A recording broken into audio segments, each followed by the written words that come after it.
Y ¿para qué estamos con cosas?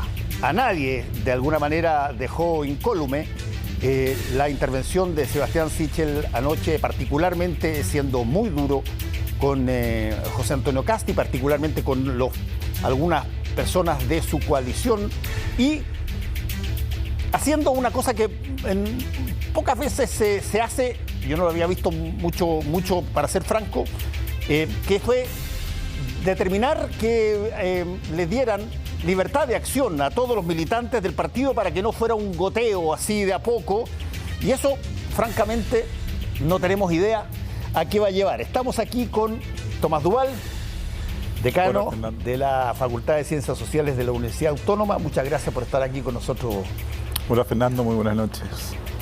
¿Te sorprendió lo que pasó ayer? Sí, uno no deja de sorprenderse. En el último tiempo la política es una cantidad de sorpresas inagotable. Y desde ese punto de vista sí me sorprende. Y también te cuento una anécdota. Hoy día en la mañana, llegando a la universidad, me subo a un ascensor y detrás se suben 3 jóvenes, todos muy mirando el celular, muy de acuerdo, y uno levanta la vista y les comenta al resto: oye, ¿vieron anoche un candidato presidencial llamó a no votar por él? Carcajada total, y se acabó la conversación, siguieron en su tiempo. Entonces, eso es una característica muy insólita, si es esa la interpretación, digamos, o el mensaje que se dio, digamos. Es bien curioso porque yo lo dije en la radio, después dije, mira, esto es lo más cercano que hay a una suerte de antesala de abandono del barco. Porque, ¿qué significa, oye, los partidos dejen en libertad de acción a sus militantes? Claro, es decir, como tú dices, es una cercanía, es decir, miren, yo voy a ir solo a un lugar que no sé cuál es dentro del espacio político, pero déjenme que yo voy a ir estos últimos 20 días que quedan de campaña a ver cómo me va, y ustedes vean cómo se las arreglan. Y por otro lado, aprovechó de pasar, ¿no es cierto?, y colocar un cerco con la candidatura de Kast, que le dio muy duro. Pero yo creo que en el fondo se refleja claramente los problemas que el comando ha tenido en la estrategia de campaña y también de los propios partidos de la coalición, que tampoco han sido muy apoyadores, llamemos así, de la candidatura, no han sido protagonistas de aquello. Entonces ahí se produce un cisma muy fuerte en la derecha. Hay una cosa que históricamente siempre ha favorecido más a la derecha que a la centroizquierda o a la izquierda. Pueden haber montones de diferencias en temas de principios o valores culturales en la derecha. Puede haber gente que no crea ni en el divorcio, ni en el aborto 3 causales, ni siquiera en los derechos sociales garantizados en determinadas cosas. Pero a la hora de la economía están tremendamente alineados y las diferencias son bastante menores que lo que pasa en la oposición, donde en la oposición puede ser de que hayan principios en determinadas cosas, pero hay diferencias muy serias en diseño político, en diseño económico, en la forma de enfrentar incluso instituciones.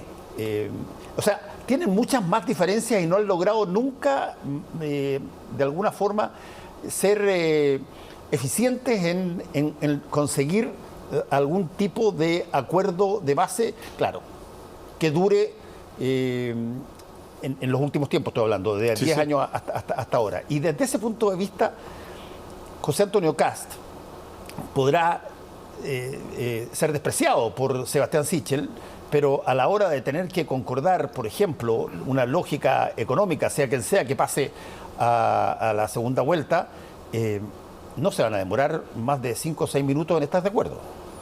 No, yo creo que sí. Yo creo que ya la migración, llamémoslo así, hacia la candidatura de Kast, muy especialmente la UDI, ha sido muy fuerte. Y yo creo que el goteo que empezó en el día de ayer, ¿no es cierto?, de alguna manera en varios diputados y senadores que manifestaron su opción.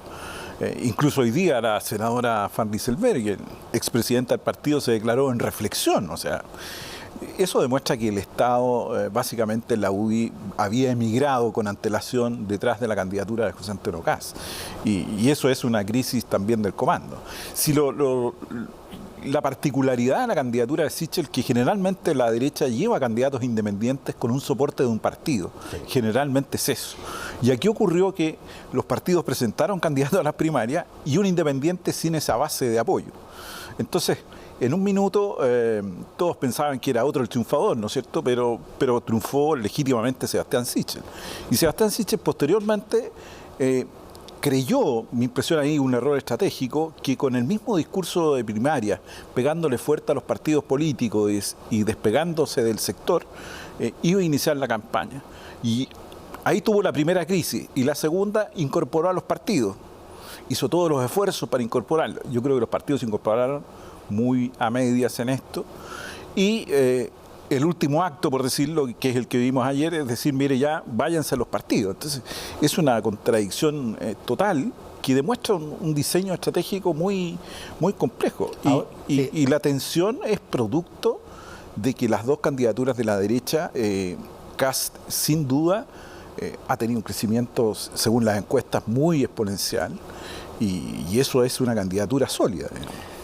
Yo creo que además hay otra razón, Tomás, que es interesante, porque Sebastián Sichel, bueno, le conocemos su historia ya hasta la saciedad, porque la ha contado muchas veces, pero Sebastián Sichel políticamente es una persona que viene de la centroizquierda hacia la derecha y trae mochila de esa estancia anterior en la democracia cristiana, y no particularmente en los más guatones de la democracia cristiana. Él planteó muy tempranamente cosas que eventualmente arriesgaban su posición, cuando dijo que la persona más perversa que había habido en la política chilena era Augusto Pinochet Ugarte. Bueno, él era el representante de un sector que tiene a personas que idolatran todavía a Pinochet, incluyendo a varios que forman parte del sector de la UDI y por cierto, de Renovación Nacional y Partido Republicano. Entonces, él trae un lastre, si tú quieres, que él, y eso no solamente es audaz, sino que me parece además genuino en Sebastián Sichel. No ha querido disimularlo. No ha querido disimularlo y va a tener costo. Sí, en ese sentido no ha querido disimularlo. Pero también tiene que entender que una campaña presidencial requiere de fuerzas políticas desplegadas en el territorio, porque eso es al final lo que le da un cierto éxito o viabilidad a una campaña. Y aquí se produjo efectivamente todo lo contrario. A 20 días, 20 y tantos, 25 días de la elección, se produce un corte en un desembarco de ese territorio, digamos, de la campaña. Y Sichel intenta en una maniobra decir, bueno, yo aquí puedo seguir solo, pero divido aguas con esta derecha que representa a José Antonio Kast, y sigo solo en esto y deja en crisis efectivamente a la derecha y a sus partidos, porque hoy día eso es. Hay una crisis profunda que atraviesa a la derecha. Imagínate tú que aquí hoy día, ¿no es cierto?, si uno creyera en todas las encuestas con todo lo que uno quiere, bueno, Kast podría ser el viable pasar a la segunda vuelta. Fíjate que ninguno entonces de los partidos tradicionales que conocíamos hasta ahora, incluido la centroizquierda, va a llegar al balotaje. Eso es un cambio total en el sistema de partidos políticos, digamos. Y van a llegar dos figuras, unas con mayor o menor trayectoria, eso lo podemos definir, pero en ese supuesto estamos diciendo que hay un cambio total en esta crisis del sistema de partidos, y vamos a poder a lo mejor tener dos alianzas, estoy pensando en la Prueba de Dignidad y en José Antonio Kast y su Partido Republicano, que nunca habían estado en una segunda vuelta, y dos fuerzas nuevas, y sin embargo pueden disputarse la presidencia. Entonces, todos estos elementos yo creo que a la derecha, hoy día después de un gobierno que no ha sido bueno, que le ha traído costos también, bueno, la tiene en una crisis porque hay dos almas en la derecha que todavía no encuentran su camino de encuentro, sino que más bien de desencuentros. Y eso es producto que estamos en una campaña política muy estresante o polarizante, si se quiere, digamos. Sí, hay una cosa que yo creo que vamos a convenir. Se acabaron las primarias en la derecha por algún ratito, porque si es que las primarias no son capaces de sostener el acuerdo de votar por los partidos por quien quiera que gane, No, ¿qué candidato va a querer participar en una primaria? No, por supuesto, no. Yo creo que las primarias han sufrido un duro golpe. Desde que la ex nueva mayoría, ¿no es cierto?, también hizo todo un lío, ¿no es cierto? Mira la majamama que quedó. Exactamente, esa majamama que quedó con Carlos Maldonado dentro del CERVEL, digamos, para colocar el ícono. Claro. Bueno, y la derecha de los partidos hicieron primaria y después no siquiera apoyan, pero no respetan el resultado. Y eso es gravísimo. Entonces, claro, las primarias en las coaliciones eran maneras de resolver conflictos. Con suerte vamos a ver primarias dentro de los propios partidos. Yo creo que eso a lo mejor lo podremos ver, pero entre coaliciones hoy día ya no hay un respeto, digamos. Sean legales o no, porque a la democracia cristiana le pasó lo mismo. La candidatura de Yarna Proboste es después que Jimena Rincón ganó una cierta elección interna, ¿no es cierto? Y también la bajaron, o sea, realmente, bueno, esas prácticas de la política yo creo que también la ciudadanía las va a sancionar con claridad. Los presidentes de la UDI y de Renovación Nacional y de Evópolis han ratificado que están apoyando a Sebastián Sichel. Pero aquí pasa esa cosa que probablemente tú tienes más ejemplos, Tomás, que es el drenaje de votos. Sebastián Sichel sacó 650.000 votos hace poquito rato atrás y ya sé que las encuestas están relativamente correctas en términos de la sensación de la gente, perdió 350.000. Así es. Y desde ese punto de vista, alguien va a tener en algún momento dado que decir, a ver, ¿quién fue responsable de este asunto? Y hasta ahora, básicamente, el único responsable que todos para callado dicen quién es el propio candidato. Claro, y el candidato dice que son los partidos. El candidato dice que son los partidos. Ahí nos encontramos con la crisis. Entonces, pero el problema de fondo al que tú apuntas, Fernando, y yo concuerdo contigo, es la lista parlamentaria. Obvio. Hoy día tenemos dos listas parlamentarias, una con 150 candidatos y la otra con 180, para ver la magnitud de las competencias, y una tiene candidato presidencial muy claro y la otra no. Y se ha producido, yo creo que eso es en el terreno, en la claridad, los candidatos que están en el día a día, a pesar que las elecciones parlamentarias han pasado casi en un segundo plano, todavía no los vemos tan activos, digamos, pero yo creo que se ha producido ese desembarco en el terreno y muchos ya están trabajando o diciendo que están por una determinada candidatura, sin hacerlo público, sino que trabajando en el terreno con José Antonio Kast. Yo creo que ese drenaje ya se ha producido y es más allá de lo que digan los presidentes de los partidos que tienen que hacerlo, que tienen que por lo menos reivindicar la palabra que comprometieron en la primaria, pero yo creo que es sus candidatos propios a parlamentarios, muchos de ellos ya desembarcaron en otra candidatura o simplemente dejaron la candidatura de Sichel y están trabajando cada uno por su cuenta. Todo eso va a tener costos importantes, ¿no? Ahora, ahí también hay que decir algo respecto de la capacidad profesional de José Antonio Kast como político, porque tú lo has visto que él podría haberle retrucado a Sichel y empezar a terminar en una guerrilla de cosas, pero básicamente dijo, nosotros no somos extremos, y dos,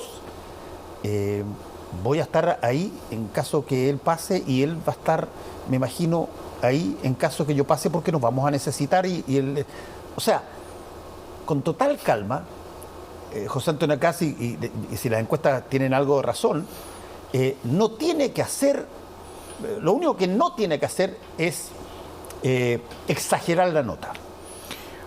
O quizás más simple de eso, no conflictuar al sector político. Nada más que eso. A eso me refiero. Nada más que eso. Si él se dedica a enfrentar a otras candidaturas, eso va a pasar muy limpio sobre él. Si él no conflictúa al sector, va a poder hacer aquello. Entonces, eso demuestra que, claro, es que muchos, algunos, ¿no es cierto?, pretenden ver a Kast como un populista propiamente tal. Pero Kast es un hombre que viene de las estructuras políticas. Obvio. Sí, ha sido parte de las dirigencias de la UDI, es decir, no es un aparecido en política. Lleva un tiempo, es parte de una cierta por eso élite. que te lo digo que desde un punto de vista de si hubiera que hacer una competencia entre alguien amateur y alguien profesional, está claro quién es el profesional. Exactamente, pues ese es el punto y eso es lo que favorece a Kast y y ha actuado con inteligencia estratégica en el último tiempo. Yo creo que Sí, en eso ha sido muy claro. Y es un punto que hay que reconocerle, más allá que uno puede estar en desacuerdo con las cosas que él propone. Incluso él mismo ha dicho que está, entre comillas, suavizando su programa, digamos. Cosa que uno podría decir, mire, esto es una cosa de segunda vuelta, pero lo está haciendo ahora justamente para evitar ese conflicto con ese sector político. ¿Qué tanto puede impactar esta situación líquida que se está desarrollando en la derecha en, por ejemplo, otro tipo de integrantes, como por ejemplo Evópoli? Evópoli tiene efectivamente una mirada económica muy parecida a todo el resto de la derecha, pero Evópoli ha hecho un trabajo bien diligente y bien concienzudo en materia de lo que podríamos llamar temas culturales o temas sociales que, por cierto, están bien alejados de lo que hasta ahora por lo menos ha planteado José Antonio Kast. Pero el matrimonio igualitario, la situación el aborto de las 3 causales, todo ese tipo de cosas los han enarbolado ahí. Yo entiendo que hay pragmatismo en política, pero cuando alguien llega a decir, mira, ok, tenemos un 80% de discrepancia en valores legislativos, pero tenemos un 20% en el modelo económico, por lo tanto, vámonos con el 20%. Claro, yo creo que todos esos arracomodos políticos van a venir posteriores a las elecciones, sobre todo en la derecha, porque ahí va a venir hoy día son pequeños temblores, pero que yo creo que ahí después va a venir ese gran terremoto donde las tradiciones políticas de la derecha, las almas de la derecha, van a tener que empezar a concordar, porque efectivamente Kast tiene un proyecto muy consistente y que va captando mucho electorado y colocando en posiciones, como tú dices, el de Evópoli, muy complicadas para buscar un cierto acuerdo o no, digamos. Entonces, lo más probable es que estas coaliciones políticas que hoy día conocemos vayan a cambiar totalmente y quizás vamos a tener un eje distinto, ¿no es cierto?, en la derecha con un partido republicano y a lo mejor vamos a desconocer o van a desaparecer otros partidos. Es probable que aquello ocurra. Entonces, yo veo que el panorama está muy complejo y la derecha todavía no se detiene a ver las causas profundas, creo yo, de la desconexión de los arraigos ciudadanos que la dejaron muy desconectada, porque no es posible que la derecha haya tenido 2 gobiernos y haya terminado tan mal después de estos 2 gobiernos. O sea, hay que hacer una reflexión profunda que, más allá de llegar al poder, de gestionar el poder, faltó o está pendiente, ¿no es cierto?, leer bien y tener esa conexión con la ciudadanía, que efectivamente es eso lo que te puede dar una idea de progreso social, si tú quieres. Ese es el elemento central. A ver, dime una cosa, Tomás. ¿Tú percibes que existe algún mínimo espacio de que la oposición pueda capitalizar de alguna manera, o parte de la oposición, o alguna de las candidaturas pueda capitalizar esto que está pasando en la derecha, donde el candidato pide que dejen en libertad de acción porque que más o menos es casi decirle me importa un bledo lo que hagan ya? Mira, yo tengo la sensación de que puede darse una cristalización entre las 2 candidaturas que hoy día encabezan, entre Boric y Kast. Y esa cristalización en ese debate puede hacer, entre comillas, desaparecer a los otros candidatos y que se lleven la atención, se lleven las propuestas y por lo tanto nos vamos enfrentando, como en toda elección, a una cuestión muy polarizada y quizás vamos a llegar excesivamente polarizados porque son candidaturas de ambos extremos de los sectores políticos.